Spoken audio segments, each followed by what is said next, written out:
Baseball, and Washington High and ICC grad Mason McCoy finally gets the call of a lifetime today. The 28-year-old McCoy is called up to the big leagues by the Toronto Blue Jays. McCoy was an absolute standout at both Washington and ICC, and all Big Ten standout at Iowa. The 6th-round draft pick in the 2017 draft now finally gets his chance. 10 years after starring for Coach Kyle Wisher at Washington High, McCoy is headed to the big leagues.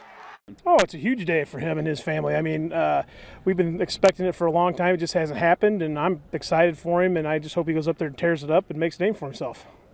McCoy did not play tonight in the Blue Jays game, but perhaps tomorrow. Pretty exciting. Hey, the